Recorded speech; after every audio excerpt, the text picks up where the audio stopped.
All right, everyone. Welcome back to another Immigration Live Q&A with myself, Mark Holthe, Canadian immigration lawyer. It seems like it's been a while since we've reconnected. I've been so busy every evening at 5 p.m. with my Express Entry step-by-step course subscribers and these master classes that I do where we drill right down into the very, very detailed parts of Express Entry that I can't cover here in these general live Q&As. And so we just finished that one up on Friday, and I've got another one starting on Monday. And so it just seems like I'm going back to back to back. But for you guys, it seems like it's been an eternity since we last talked. So what has happened? What has occurred here in the last little bit? If we jump over here and let's see if I can share my screen with you. Well, obviously we had a provincial nominee program draw right here. And you can see on the 8th, which was it a Wednesday? No, you guys can just toss out the reality that that they do these in any predictable fashion now. So this one came out March the 8th, 739 was the lowest score. Why is it that?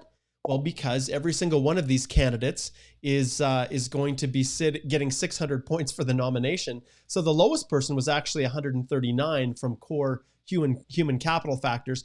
And of course, there was only 671 just because for the most part, so many people now with this draw right here that came out, so many have been scooped out through the regular Express Entry process that there just are not as many PNPs.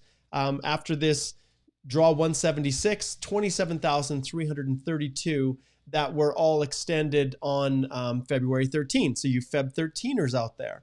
So it's not surprising that this draw was low, but if we look back at past rounds of invitations and we just take a look at them, you will see here that there used to be a little bit of a pattern. Before this crazy draw 176, we did see a pattern where it was PNP one day and then CEC, the next day. So the 20th, the 21st. You can see here January the 6th, January the 7th.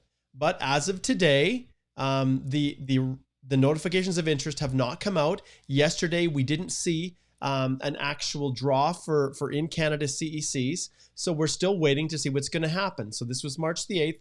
This was the last draw. And it is interesting as well with this, and I don't mean to dive right into this, but I know a lot of people are going to be asking, a lot of questions I'm going to be getting are, what's the future? Are they going to do a CEC? When are they going to open up and do draws for Outlanders? All of those questions are being asked. Well, tomorrow, you guys, I have a meeting with the heads of immigration. It's an all-day meeting with the immigration representatives. The consultants are present there, the heads of the consultant organization, the Quebec-based immigration lawyers, and us with the Canadian Bar Association. And myself, Kyle and Lisa are going to be attending that meeting all day. And I'm hoping that we're going to get a little bit more insight into what the future holds for immigration. Now, they never tell us. Anybody who thinks they have an idea of what's going to happen with these rounds of invitations, it's just not happening. You don't know until it happens. And so even myself, who is pretty well connected with immigration, I don't know exactly what's going to happen. So all we can do is look at these statistics and try to speculate what we think is going to happen. And one benefit to this draw is at least as of March the 1st, we have an idea now of who's in the pool. And so it's interesting because everybody was drawn out on the low CEC end, right? And so right now between, like if we look at the low end, 0 to 300, the vast majority of these people, 0 to 300, were Canadian experience class that were pulled out because, you know, when it comes to the federal skilled worker program, you know, you have to have a higher language, you have to have, more education, those kinds of things to meet the minimum 67 points. And so more than likely, these candidates here are substantially Canadian experience class that have all gone back into the pool now the moment they saw that crazy draw 176. So as we look at this, there's a lot of people that are in this category that are Outlanders. A lot of these people now are those who have qualified under the Federal Skilled Worker Program. And as you work your way up through the top, you can see the numbers. You can see how competitive it is. You know, even 461 to 470, there's almost 9,000. And then 471 to 480, which are by and large, you know, to a large extent, federal skilled worker applicants, there's 4,000. There's even from 481 to 490, 1,766. And then even like these are French speakers up here to get those true bonus points. So between the two, we have over 2,000, people that are in the pool right now. And if they do an open draw, it's really crazy to even think that there's even another 1,000 that are between 500 and 600, which I have to assume even these are some CECs who have Canadian work experience to get this high. But if we're to do another round of invitations and it's an open draw, I would have to assume that it's going to be pushing 480. Like I have to assume that if they do an open draw that encompasses everyone, CEC, Outlanders, PNPs, federal skilled trade program, that it's gonna be pushing 480s if we do it. But within Canada, we just don't know. We just don't know if they do a regular draw. Like there's so many people that have piled back in now, so there's a lot of uncertainty. Maybe I'll have some insight that I can share from the meetings that happen tomorrow. A lot of that information is confidential unless immigration chooses to allow us to share it. So the information that I can share, I will. But this is an interesting world that we're in, right, you guys? We just don't know. But one thing I want to tell all of you is that there is no reason not to continue to pursue. Those in Canada, submit your profiles. We know that there was this draw that scooped out people all the way down to 75. We don't know if this is ever going to happen again. We don't know. But you can't take the chance not to put a profile in. And if you meet the minimum threshold for the Canadian experience class. And for those of you who are outside, who feel so discouraged, I'm never going to reach 480. You do not know what's going to happen with the provincial nominee programs. You don't know. And it's entirely possible, like a number of my clients right now, their scores were just a little bit above 460. So candidates, and you know who you are, that were in this range right here. And then the Ontario Immigrant Nominee Program did their program specific draws, and they extended a notification of interest to them. And so, and Alberta is doing the same for people right now that are in the province, but we don't know if they're going to start extending it. And so those provinces, the Ontario Immigrant Nominee Program, they do have high competition for those IT draws in particular.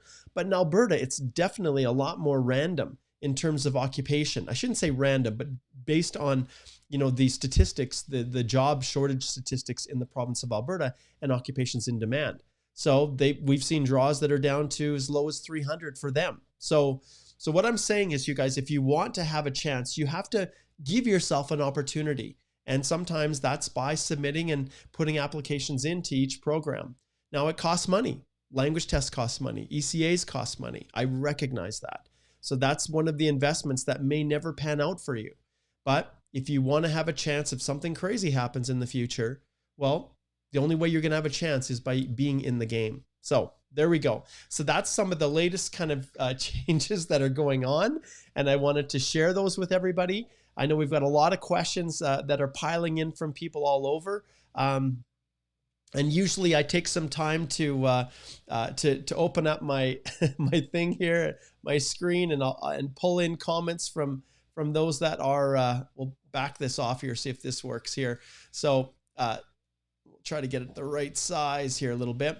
So I know you guys are tuning in from all over, and I appreciate you connecting. Like I said, there's a lot of people that are going to be asking questions just like this. And so Pankush and all of you that have posted questions about, am I going to have a chance? I think that little introduction that I gave, at least the outlook for right now, there's a lot of uncertainty, but there's the answer. Okay. So I'm going to skip through any questions related to what do you think the future of the draws is going to be. I'll have more hopefully to tell you next week. Once I've had a chance to meet with immigration and get a feel for what they're talking about. But at this stage, just understand that it is, realistically, there's no reason not to continue to pursue and to keep your fingers crossed and hope. All right. Okay, let me just see here. I am going to, this is the fun part of being your own camera guy, right? So what I'm going to do here is I am going to adjust my screen here so that I am actually covering the whole screen. There we go. Okay. All right, let's jump into some more questions. And like I said, I'm going to answer the questions that relate, that the ones that relate to this, I'm going to skip through because I've kind of given you my thoughts. And so let's see who's tuning in. Zainab says, excited to join your live session. Never miss a live video of yours. My goodness, that is phenomenal. That is so cool. I'm going to give him one of these ones here. Let's see if we can get it. There we go. There we go. Had the sound turned down. Thanks for joining in. Okay, Zenobia we've got here. Let's see, we've got some questions already coming in. Zainab says, for student visa, should we take PCC after 18 years or from birth? Oh, do you know what? When it comes to police certificates, what do the instructions say, Zainab? When it comes to PCCs, you have to follow the specific instructions. I'll be honest with you guys, immigration on many levels is slowly shifting back to the last 10 years. And for years and years, they always requested police certificates from the age of 18 onward. And from my perspective, if you have lived in a country for more than 6 months in a row, and it's not difficult to get that police certificate, sometimes I will have my clients go and get them, even if it's been more than 10 years. But we know for spousal sponsorships, 10 years. For express entry, 10 years. For all of the various temporary programs, sometimes it's even case specific within each country. But obviously, Zainab, you're going to follow the instructions that relate to your country of origin. And if it's not a big deal, I get it. I do. All right. Ravneet says, thank you for your amazing videos and the Q&A session. You're very, very welcome, Ravneet. Let's see here. We've got Cass. He says, here from the UK, welcome. First time I'm watching this live. Good morning to everyone. Awesome. Welcome to have you here. Amro, good to see you, my friend. Great to connect in. All right. Let's see what else we've got here. So Ankit says, good to see you from New Delhi.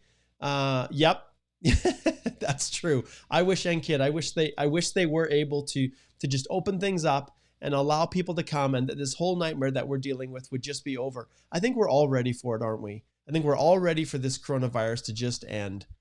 Okay, Lewis, good to see you.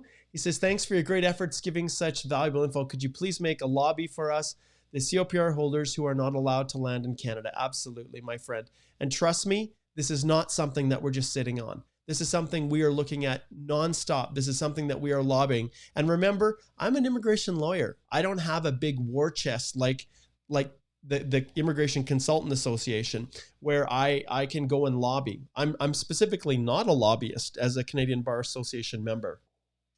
And so if you want someone to lobby on your behalf, it's the consultant organization that has all the money to be able to do that, who have paid lobbyists. And I would hope that they're advocating for you. But in my own ways, just like this, when I meet with immigration, in my own ways, I do everything that I can to lobby for you guys. And I feel very, very sorry about everything that you guys are having to go through. Okay, let's see here.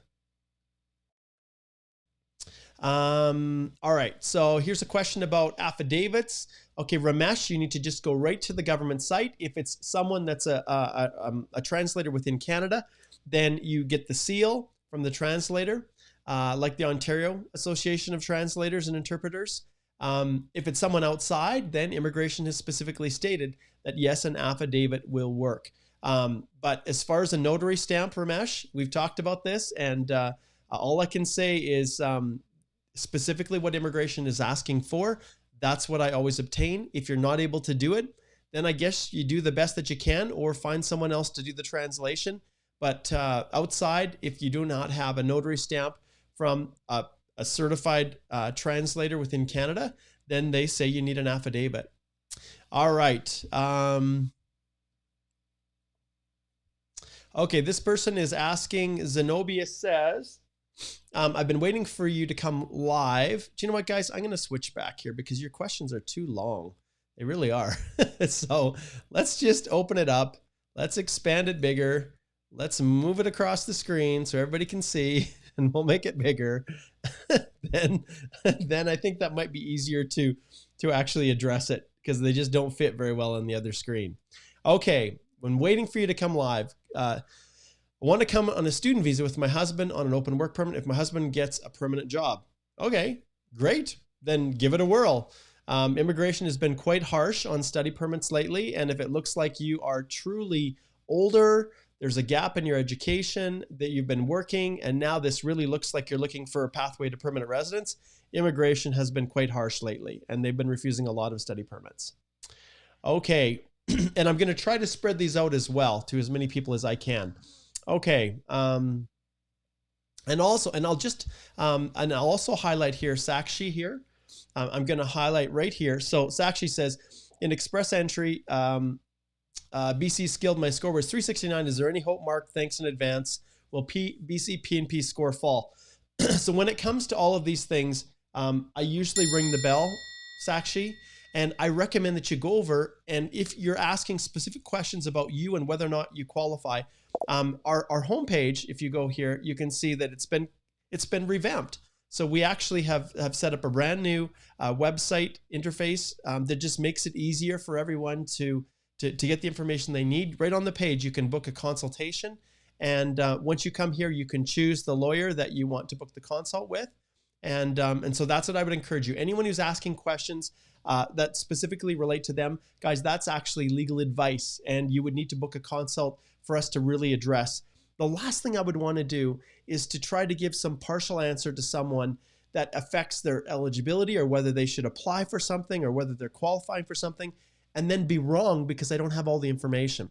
And that's why I ring that little triangle bell, which says this is really legal advice if it relates specifically to you. Within this Q&A, the most important questions are ones that benefit everyone. So if you can phrase your question like that, then we'll go through there. Okay, let's see here. Misha, it's good to see you. Yeah, and there's lots of people, yeah, wishing everybody stays safe. That's great cause. All right. Oh, Thesura, good to see you, my friend. It's great to have you. Thesura was a past subscriber to the course. And actually, I'll just flip over here and I'll just show you guys here. So you can see right now, we have 4 days, 5 hours until this cart closes. It starts on Monday. And those of you who are, especially you Feb 13ers that are looking for possibilities and ways to just get a little extra help, you're not quite sure, you're uncertain if you've got it correct, this absolutely is the course for you. And what I did was, Thesura, I think I got you bounced off of there now, but the very last one that I completed on Friday, I put a whole bunch of testimonials for the people who just took the course from last Friday. So there's a whole bunch more there. George says it's worth a whole lot more than $400. He would have needed to book 10 consults to ask the questions. And that's the beauty of this course, you guys. You not only get access to all of the videos, but you also have access to, we do a 1-hour Q&A for just the subscribers of the course that are starting May 15th. And we do those Monday through Friday for 2 weeks. There's 10 sessions, and you use the course material. And then after that, you have the ability to go on and ask live questions. And the whole goal here is to fill in all of the pieces that maybe are not answered in the course material. Although I think George could probably attest, and Thesura and everybody else could attest that there really isn't a whole lot more that isn't answered there. Diane here, Diane's an immigration consultant. She joined the course, and her and her staff were able to benefit from it. Fernando, same thing. He said questions even beyond what I had doubts with. And what he's getting at here is basically that the questions that are asked from other members are sometimes ones you never even considered. And so when I'm answering other people's questions, you're actually getting the benefit from it. And this is all in a private Facebook group for the March 15th cohort of people that subscribe. Abdul says $347, great ROE. And then Francis, you can take time. You can go here and you can read it. The link is below. All you have to do is click in the link in the description, and you can read all of these. Thanks so much. Worth buying this course, Shrikar said. German said, yeah, thank you, Mark, and thank you to all the future permanent residents of Canada. Himanshu says kudos. And it's like a 1-hour, one-to-one consultation daily for 2 weeks. That's pretty much it, my friend. And so helpful, and finally complete our PR application with full confidence, Neha. So that's great. So go here and you can see you only have just a few more days here before the cart closes. And then I'm not sure, I'll be honest, I did I did a number of, I've done a number of these courses here in the last little bit, but I'm not sure when I'm going to open it up again. And I think I might need a little break, I'll be honest. It takes a lot out of me to do this, and there's a lot of things within my firm I need to focus on, and I'm actually building out a study permit course right now. So I think this March 15th one, I think I'm not going to do another one for a couple months. I'm going to hold off. And so if you want to get in now, now's the time to do it, because it's not, especially you Feb 13ers, there's a very good chance that I'm not going to do another course before, like, for a couple months, and just focus on this spousal. Still doing this and everything, but this is will be the last opportunity for a while. Okay, let's see what else we have here. We've got a bunch of people. Arifa is in Bangladesh. Welcome. Yes, and Nirmala says, sad to see no draws happening. Yeah, can we use IELTS scores for admission if our profile has already been submitted? Why is to take out during? Okay, so this is a question I get a lot, and I'm not gonna spend a lot of time on it. One of the things that a lot of overseas agents and other consultants and other representatives are peddling is, hey, come apply for a study permit. If you can come get that study permit, then you can transition to PR. And is that option a viable option? Well, yeah, it is. If you fit into a group where IRCC is going to approve that study permit, then absolutely that is a possibility for you. But whatever you do, I'm going to give you a couple really important tips. One is never take a program for 1 year. If an education agent overseas is trying to convince you to take a 1-year program at any college, whether it's public school or a private college, there's a couple things you need to focus on. One, ignore them, fire them, terminate your relationship if they're telling you to only take 1 year, because 1 year is only going to result in 1 year work permit, and it's simply just not enough to ensure that you're going to have time to actually transition to PR. So always take 2 years, because then you'll have an opportunity for a 3-year post-grad work permit. The second thing is you need to do your research. You need to make sure that that school actually is accredited sufficient to grant a post-grad work permit after, and not all of those crappy little study permit mills, those little those private schools that are really junky, that are their only purpose is to create an education for international students, and they're not really trying to produce any good quality education. Many of those they're not accredited with IRCC to grant post-grad work permits. So make sure you ask those questions and confirm before you spend those $25,000 Canadian for 1 year tuition to one of these schools that are just brutal. All right. So there's the two tips that I'll give for anyone who's looking to maybe study as a way to get in. Okay. All right. Let's see. And there's lots of questions, like I already talked about with the draws and everything. I think I've canvassed all of those. As far as travel restrictions, Masood, your guess is as good as mine. At the end of the day, right now, until those things are lifted, everybody's in limbo, and I don't have any news to report on that right now, Masood. So hang in there, my friend. Hang in there. Okay, Cape Town, great to have you here. Let's see. Ravi, good to see you, a faithful follower. Iron Man there. Happy Wednesday. Me and my friend, we both are CEIC candidates with only Canadian experience, no foreign work experience. After a few days submitting the application, he got an RCMP request. No, I didn't. Is that random? No, they found a match. So there was a name match. And when there's a name or a birth date match that's kind of close to something on record, then they need a fingerprint to make sure your friend is not that person that has the Canadian record. That's how it works. It's not just random.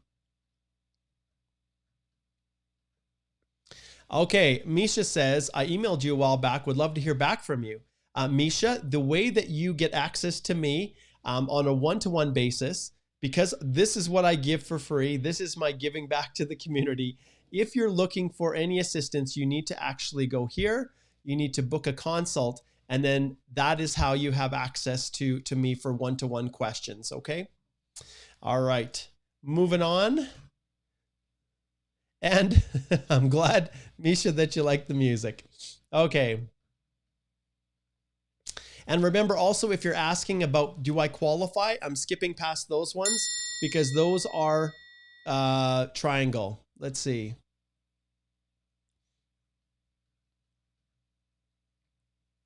Let's see here. All right, so Kostek will ask this one here. So CEIC inland application was applied 9 months ago. All of the stages are passed as per GCMS, but no updates after that. Why are they processing new applications instead of processing older ones? Kaushik, there could be a security screening in your home country that is delaying all of this. 9 months is the average processing time right now for an in-Canada CEC. Okay, so understand that there may be a whole host of reasons why your application is stalled out, but given what we're seeing overseas, there's not a lot of room, Kaushik, to complain. You know, you are in Canada, you have a CEC application in the queue. Do you have a dependent overseas as a part of your application? That will also cause your application to be stalled out. If everybody's in Canada, 9 months is right in the range. So I would expect, Kaushik, that you would be seeing something within the next little while, unless there are background or security checks that need to happen and your country is not making it easy for immigration to get them. All right. Let's see here. Here's a good question. So this person's over in the Express Entry Law Private Facebook group, which is at over 126,000 members right now, which is pretty crazy. That person says, will it be an issue if we claim experience working as an employee working in a family business? Do we need to take any extra measures to convince the officials that it's genuine? Well, it's pretty simple. In that family-based business, I will want to see that you have pay slips, that you have income regularly coming through, that you have that you pay taxes on that income, and that your letter is perfect. All of those things are critical. Just because you're working for a family-based business does not mean that they're going to reject that work history. But if you don't have any pay slips, you were paid in cash, you don't have a real set schedule, then you're going to have a real tough time getting that. All right, Jari says, I did my medical exam in October 2020, but I just got my ITA. I have to make a new one or no? Well, we know, and this is where I can answer generally. Medicals are valid for 1 year. So your medical is valid until October 2021. So no, you do not need to get a new one if you're submitting your ITA. If you received an ITA and you're submitting your EAPR before it expires. All right. Okay. Okay, here we go. So he says, hi, Mark, I can see that you're doing great. Thank you for all you do and the time you invest to see that no one loses their spot in the draw. You're very, very welcome. But I'll be honest with you. I'll be very honest with you guys.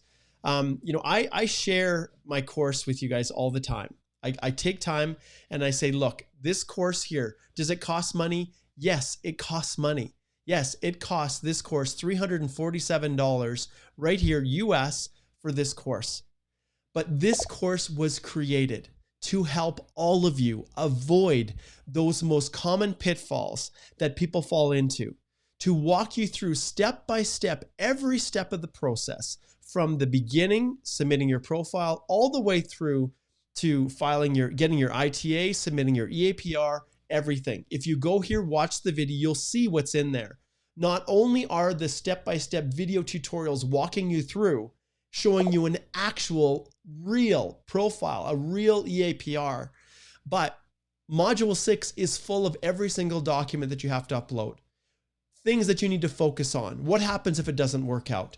There are tools there designed to help you create a reference letter that works. Tools, samples, templates to help you see what other people have done that have been successful. Tools to help you show the officer that you have the proper knock code. All of the things that cause people's applications to crumble, I have put every ounce of knowledge that I have and I poured it into this course. But I am in a world right now, you guys, where the internet is full of helpful information, helpful people that have gone ahead, submitted their own application, got it approved, and then proclaim themselves as the express entry God who can help every single person because they did it themselves. And that person does not know. They do not have a clue that something that they did in their application was simply wrong and the officer approved it regardless. The officer approved something that they probably shouldn't have because they missed it. And then this person goes and tells all of you, especially you in Canada, Feb 13ers, who have received an ITA, this is your only shot at immigrating. You may never, ever get another shot at it. You have so much to lose if you are taking a chance and submitting your application without having support. And I will say that till as we say in Alberta, till the cows come home. Why? Because in the 8 consults I do a day, I swear at least 3 of them have either used a representative, a consultant, someone or a friend that's given them advice, or one of these helpful people on the internet that did it themselves and now proclaims themselves as the experts. They followed their instructions and got their application rejected. And when your application gets returned as incomplete, you go back into the pool. And if you were drawn at 100 CRS points, good luck. Good luck at seeing that round of invitations getting back down to that level again to save you. I can't tell you how frequently people's dreams of immigrating to Canada are gone because they thought they knew everything. And when you step into the course, you take this course with me and we go through all of the ins and outs of every aspect of express entry. You listen to other candidates, other people that have subscribed to the course, like George, Diane, who's the consultant herself, Fernanda, Abdul, Francis. You listen to Shrikar, all of these people posting their questions. You get the benefit of all of that insight as well. And what often happens is that you will get answers to questions you never even thought to ask. And that question, even when people book consultations with me, if you do not ask the question, I have no clue that it's going to be an issue. And that is why I created this course. But everything's free on the internet, right? Everything's free. And why in the world people put their hands in the lives of people that are not professionals, who do not do this every single day like I do? Why they put their life in the hands of people offering free advice and direction in these forums, groups, where the information, you cannot trust it. Why? I have no clue. It boggles my mind. And that's why I created the course. That's why I set up over 56 individual lessons, video tutorials for each section of express entry. And on top of it, that's why I added in the masterclass, and you have access to all of this for life. All of the course materials, all of the everything in the private Facebook group, all the videos, all of the lives, all of the questions that are asked in between. And the fun part about this is that those people that go through this course, they become like family. You're all in it together. And that, I think, is one of the parts that I like most. So and there was someone, I think last week, that made some comment about don't scare Mark. That's garbage. Anyone who shouldn't feel anxious about filing their express entry application is just stupid, because I can tell you there are so many ways for this to fall apart. So many ways. And you can see here, these are just some of the things that we cover. How to increase your chances of getting an ITA in the first place. How to properly complete your profile, your EAPR. How to select your proper knock. What to do if you can't get a reference letter. How to avoid police certificate disaster. How to properly add your spouse or list your spouse as non-accompanying. What a job offer is and how to get one. What to do if you don't have sufficient funds. How to add a spouse after the EAPR. How to prepare your letters of explanation. And there's so much more that is all in here. We could never cover it in a live Q&A. And like I said before, this course right now, there's 4 days left to register. You'll immediately be added into the group. You'll immediately have access to all the course materials. And then on Monday at 5 p.m. Mountain Time, which is 7 p.m. for those in Eastern Canada, we'll jump on live. And there's a reason, guys, there's a reason why all of these individuals wrote all of these things. And so I'm not going to talk about this anymore for the rest of our little live here, but you guys choose, you make the decision. This was literally created to help people. And those who have gone through reap the benefits.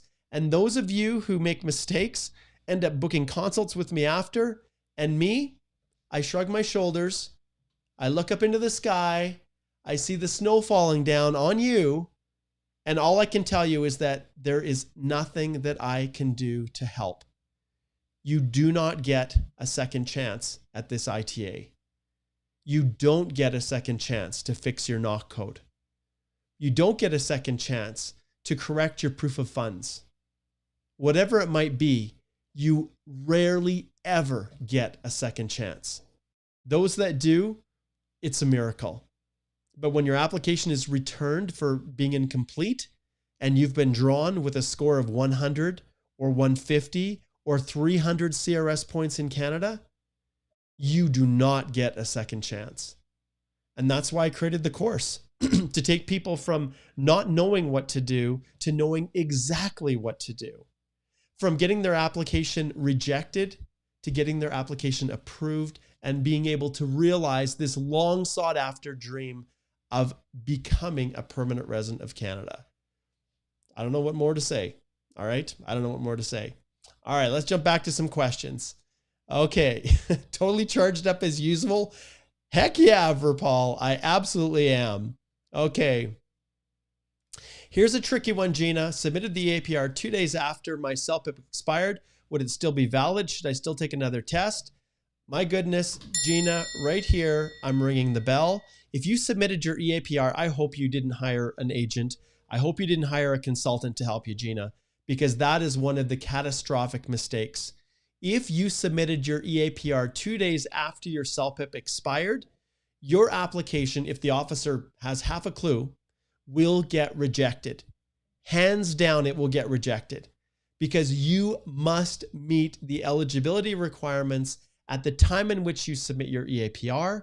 And if at that stage you did not, and one of the factors is that you have to have a valid language test, even if at the ITA stage you had that valid, if you submitted it 2 days after, my goodness, your application, an officer has full authority to reject it, Gina. And this is one of the things that's so hard for me, is that I try to warn, I try to advise, I try to tell people language tests expire 2 years after they're issued. Medicals expire after a year. If you wait and your medicals expired and you submit it 1 day after, that will result in your application getting refused. And we're at the stage now where even educational credential assessments, which are valid for 5 years, can expire. 2015 was basically when it started, right? So we're actually even into the stage where some of the ECAs are starting to expire. And I have had some clients that have had them because they've been in this battle fighting to get permanent residence for so many years. So Gina, I've got great concerns for you. And the only thing I can tell you is reach out, book a consult, go to my page. There's a link below. Come here and book a consult and let's see what we can do to try to save it. But I'll be honest, this is a classic example of where I don't know if I can fix this, Gina, but I'm really, really concerned for you. And yeah, I don't know. It's so frustrating because I truly believe that every single person in the world who goes through Express Entry will benefit from this course. I don't care if they're an immigration consultant. I have a lawyer a couple lawyers that are registered for the next upcoming class. And I'm going to start to open this up and push it to the other council, other lawyers, other representatives, because there are so many ways that things can go south. Even when you're innocently make a mistake, when you don't know, but that's the problem. You don't know what you don't know. And no amount of searching online forums or Facebook groups or WhatsApp groups and asking random people questions, you've seen them. You can't trust that information. All right. So Gina, I sure hope this works out for you. Okay. Okay, here's a good question. Okay, this person says, not code falls under 111, which is accountant, as per the description. Articling student, whereas the type of work done is 1311. Which one should I choose? If the work is done and your duties align with an accounting tech, that's what you do. It's as simple as that. Work history is based on your duties and responsibilities, performing all the activities in the lead statement and a substantial number of the main duties. That's what it's based on. So yeah, you don't go by title. That's irrelevant. Okay. Hardy says, how important is it to have 1 year of continuous experience? Is it possible to get an invitation with more than 1 year of experience, but with different companies? Hardy, yes. If you go through the federal skilled worker eligibility, and I'm not going to shift over there because it takes a lot of time to do that, but look up the federal skilled worker program eligibility and you will see that you can accumulate 1 year of continuous full-time paid skilled work experience hitting 1,560 hours. You can accumulate it working at more than one company or working part-time at one company continuously for 2 years.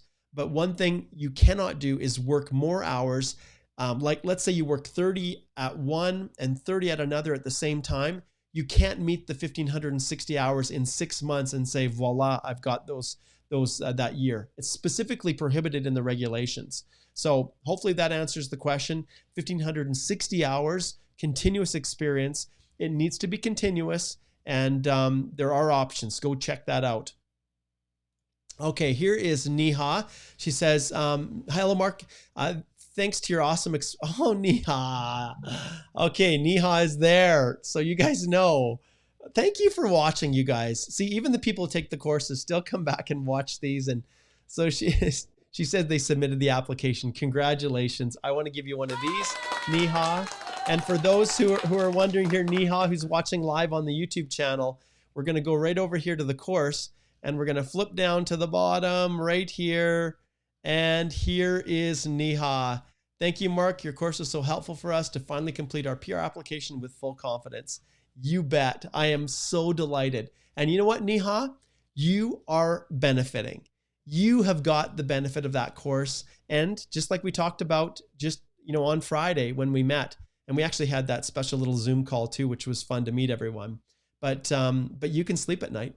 Right? You can put your head down on your pillow at night, take a big, deep breath in, let it out, and know that you've done everything that you can to give yourself the absolute best shot at approval. And that's why I created it. And you were awesome, Neha. I loved you being in that course. Thank you so much. Okay, Zanab says, what about FSW draw? We are waiting forever. Answered that one already. Okay, let's see here. And if you're asking about your own kind of personal stuff that I can't spin into a general one, that's why I'm skipping over it, okay? Because remember, if for whatever reason you have a question that only relates to you, you need to book that consult because it's legal advice. Okay, and if you've got a massive long one, I'm also not going to answer that one either because it's just, yeah, it's a consult. You need to book a consult. Okay, Misha. Thank you so much. She says, on behalf of spousal sponsorship advocates, thank you for your hard work and dedication. Misha, this is something that has been just tearing at me. And you can see all the Twitter posts, right? Everybody in that group is tweeting and tagging me in it and tagging Minister Medicino, tagging everyone they can get their hands on, Chantal Deloge, Stephen Murins, all of my colleagues that have been doing everything that we can. The questions are going to come up. I'm going to talk with them tomorrow. These issues are real, and immigration is trying to figure out a way to get through this because, to be separated from a spouse because of this pandemic, because of processing times going so slow, because of this stupid rule, and it's not a rule really, it's law. You have to demonstrate an intention to, demonstrate an ability to return, an intention to return to your home country.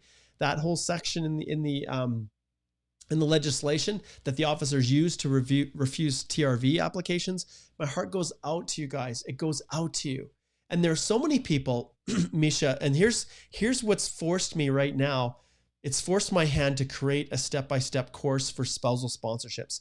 This month, I've started recording the courses because so many people file their applications, just like you, Misha. Maybe you were able to hire a lawyer.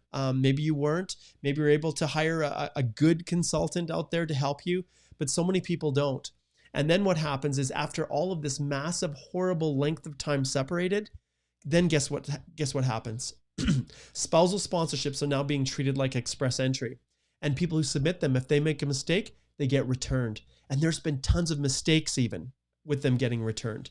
And we've brought this up repeatedly with immigration. I brought it up with the immigration minister, Medicino himself, and it will continue to be something that we bring up. And so we are advocating, we're doing everything in our power, Misha. And there's so many people I know that are just so frustrated and just angry and are just lashing out. And I feel for them. I don't hold it against them when they're asking me, Mark, what are you doing? Why are you not helping us? I know that they don't mean that because I truly am doing everything in my power.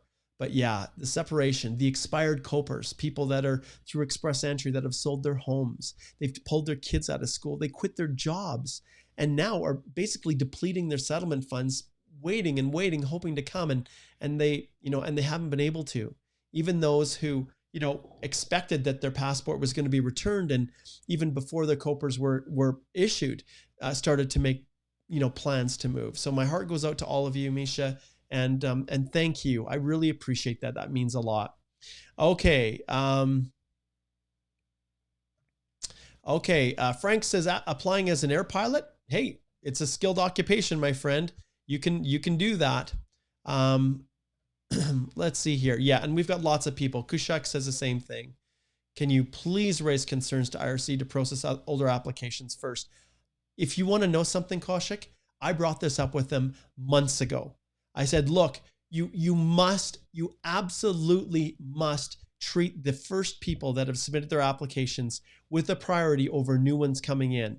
You must do that because they've got a whole program to digitize applications, paper-based that are received. I suspect they're going to be rolling out a new program shortly here for all the paper-based because they know it's not sustainable. And so in your situation, yeah, my heart goes out for you. I know that people that submitting after are sometimes getting their application approved first, and there are thousands that have been waiting. This situation, Kaushik, I am 100% behind it. It is something we bring up repeatedly over and over with immigration. Okay, and Jimmy, very rarely are these COPAs being issued outside of Canada. Okay, let's see. Yeah, and lots of people are asking about raising concerns. So absolutely.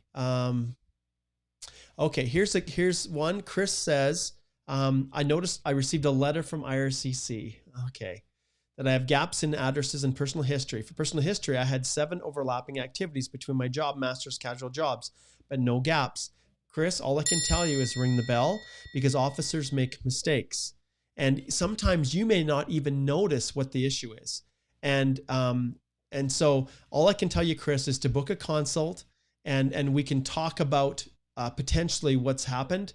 Often when people come to me after they get these fairness letters, the costs of coming to me and getting me to try to fix it are the same as if people had hired me to do the review in the first place. Because we have to go through, I go back in, I look at all of the EAPR information that was submitted, I put my immigration officer hat on, and I review everything just like an officer would, and basically identify where the problem areas are. And I can't tell you how many applications, Chris, that we've been able to save because we've gone through, analyzed it in detail, and I've been able to spot what the real issue is.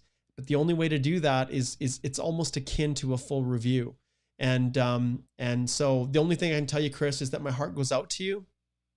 And this is the exact situation that the course avoids. This is the exact type of situation because you would say, Mark, I've got these overlapping activities. How should I word this in my personal history? How do I structure this so an officer will understand?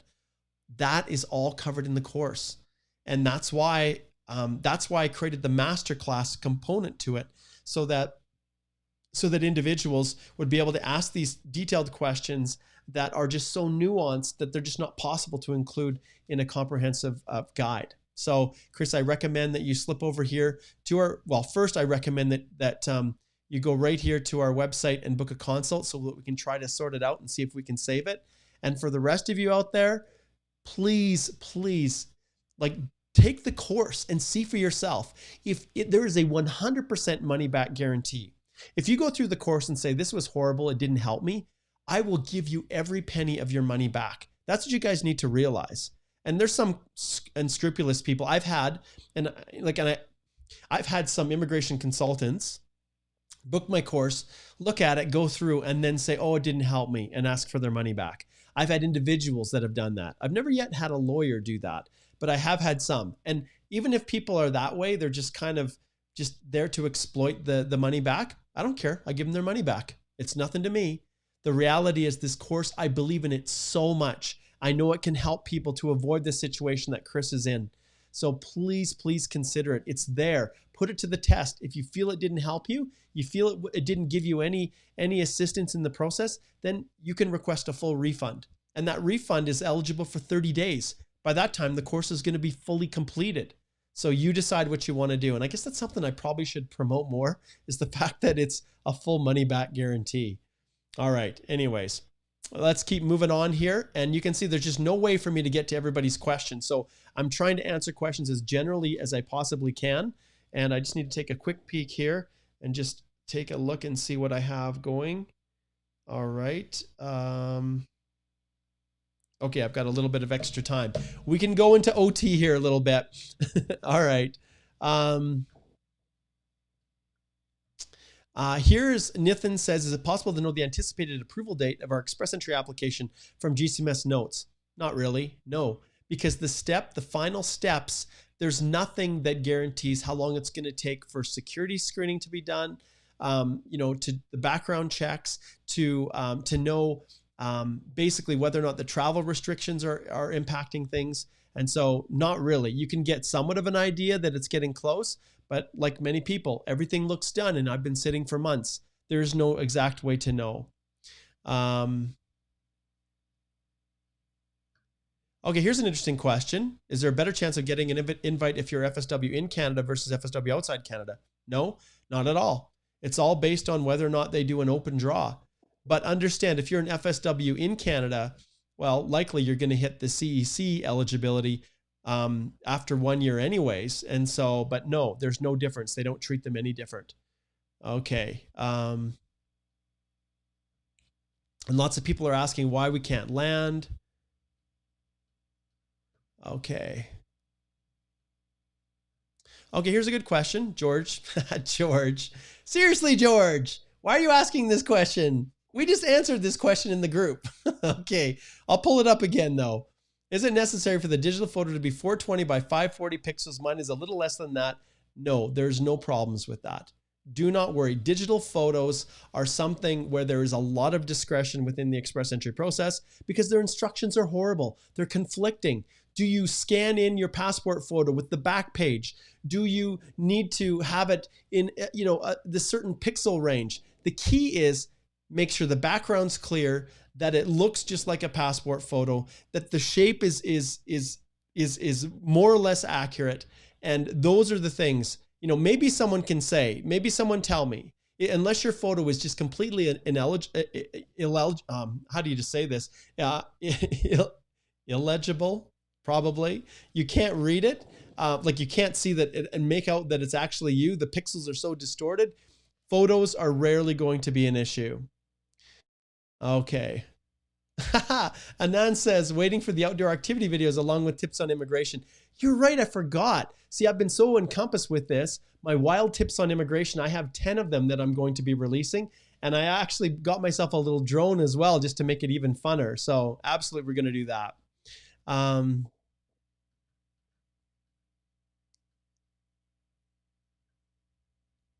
Let's see. I'm not quite sure what some of these questions are. Let's see here. And I'm just zipping through.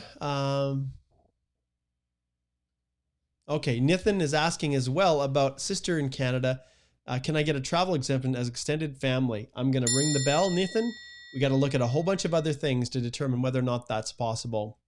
And same thing right here, Krishan. I'm going to ring that bell as well. Can we enter Canada with a COPA right now? If not, then what are the options available? Christian, you actually need to book a consult on that one. Okay. All right, George, you're going crazy here. Nope, it doesn't need to be printed in color. That's not a problem. The only document really, when you think about it, that immigration has specifically stated needs to be in color is a police certificate. So original copy of the police certificate in color. Okay, Ahmed, good to see you in Rabat. Okay, this person is stuck on, yeah, so we talk about the draws. There's more questions about those. Okay, Mahak says, does CEC count the work from home experience from over provinces or maybe even countries? Well, if it's outside of Canada and you're working from home outside of Canada, that's not going to be counted as Canadian experience class. If you're working from home in Canada, then yes, excuse me, I can't see any reason why, excuse me, why they would, as long as your employer confirms that it was full-time work and you were working, at least 30 hours a week and met all the other requirements from within Canada, I don't see that being an issue as being counted. Okay, I don't know. Gurpreet keeps posting his question. I have no clue what Gurpreet's asking there. I'll post it up here. Gurpreet, I have no clue what you're asking here. If I had purchased 2 mobiles on my credit, which shows using credit in my statement, do I need to add the amount in my proof of funds? No. Understand your credit card is just one example of what you have out there. And I think that's what you're asking, Gurpreet. Immigration looks at your financials holistically. In other words, they look at everything in there. And if you have massive debts on your credit card, you owe like $100,000 on your credit card, and your monthly payment is like $20,000 or something. I'm being a little facetious here, but ultimately, if there's massive payments owing, then yeah, that can be a problem for you. It sure can. Okay, we're going to get through a couple more. I'm going to skip through individuals that have, I'm going to skip through a little bit lower here and see if we can pull up a few that are a little bit more general in nature. Okay, what does Syed said here? It says, guys, listen to Mark and enter the pool. I got ONP on 465 from outside Canada. Couldn't have expected it during these times. There you go. Actually, this is the one I want to hit, Syed. Okay.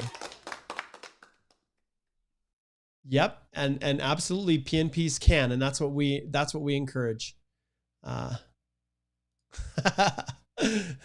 Happy, hey Mark, deliriously happy to see you in live. Great, it's awesome to have you here.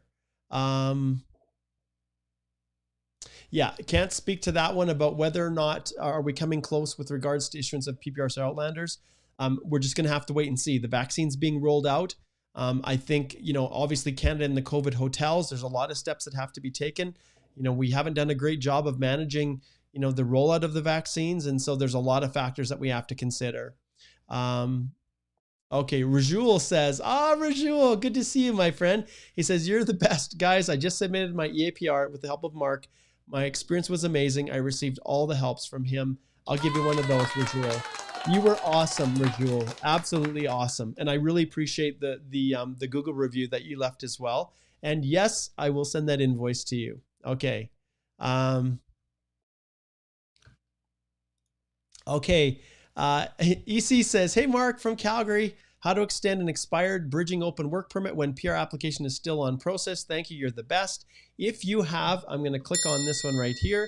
If you have an expired bridging open work permit, you can't extend an expired bridging open work permit. The time to do it was before the bridging open work permit expired. So I'm not sure, EC, if that's something I'd be able to help you with. We've got Radha here from Bangalore.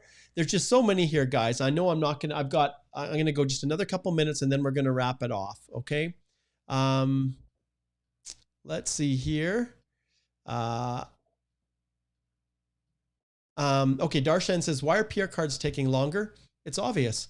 The social distancing requirements and the fact that there are fewer officers that are able to actually process those physical cards. That's why. Zainab, how much do you charge for student visa services? I'm going to ring that bell. Go to our website. We have posted the fees that we charge. We do things differently. We don't just hold people's, we don't just take all the information and submit applications on behalf of our clients. We educate you, we teach you, we have you submit your own, and we support you. That's how we do it. Let's see here. And I know if you're asking about how to get work permits and things like that, you also, yeah, those are things that would need a consult.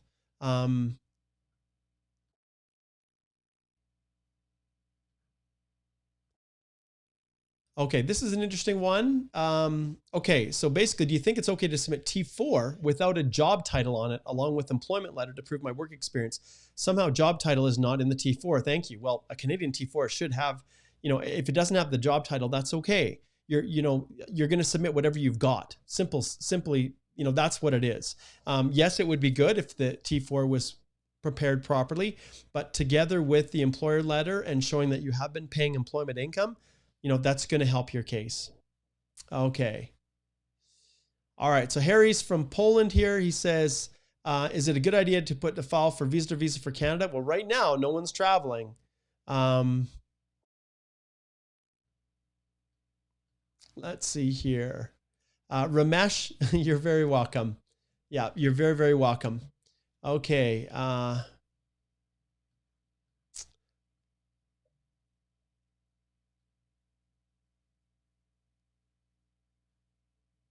Okay, it's kind of hard to figure out which one to pull because there's a lot of questions that are really specific in nature.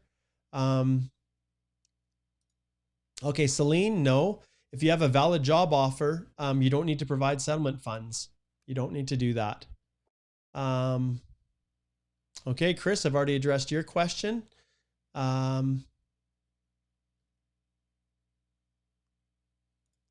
this is an interesting one, Paramjeet. So at times when you claim Canadian work experience, they also open up this box called letter of employment. What is the difference between the job offer and letter of employment? Well, the job offer itself is the one that's giving you the 50 points. The letter of employment is almost like a reference letter for Canadian work experience. But because I just don't trust anything, often I will upload everything in the same boxes. I will upload all the letters, reference letters, job offer letter. I will upload both of those in the letter of employment as well, just to make sure.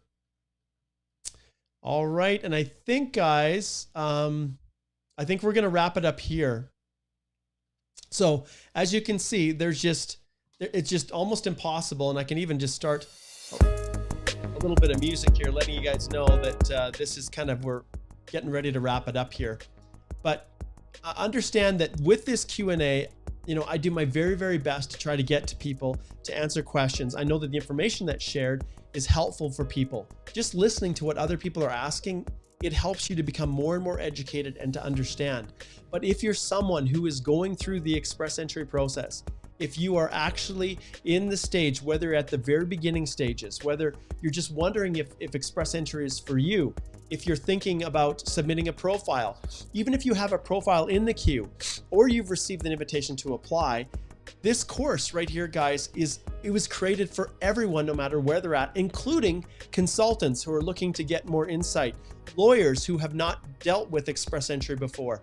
Everybody is open for registration to the course. So I recommend go here, click on the link below, watch the video. It gives you an actual inside look at the course material, and then just you have 4 days to register for it. If you scroll down to the bottom, you can watch the testimonials. These were just from the group that I completed on Friday.